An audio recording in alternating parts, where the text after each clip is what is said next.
இன்னைக்கு நம்ம பார்க்க போறது சேமியா பாத். இதுக்கு 300 கிராம் சேமியா எடுத்திருக்கேன். கடாயில 3 ஸ்பூன் ஆயில் விட்டுருக்கேன். சூடாகட்டும்.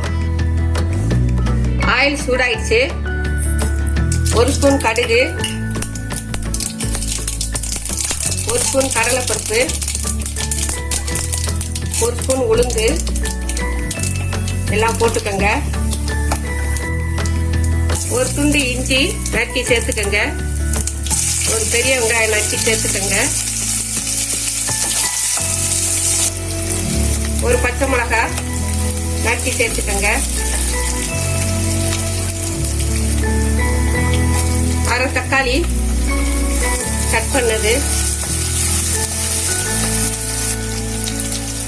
கருவேப்பிலை போட்டு எல்லாம் சேர்த்து நல்லா வதக்கிக்கங்க.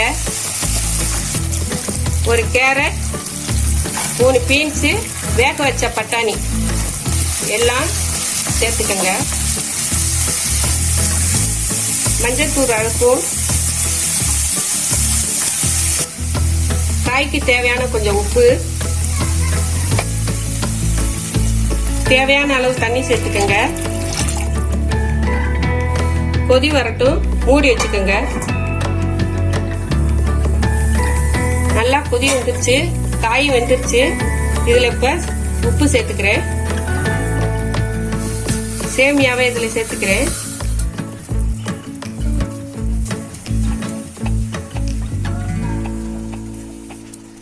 பத்து நிமிஷம் சிம்மிலே வேகட்டும், மூடி வச்சுக்கோங்க.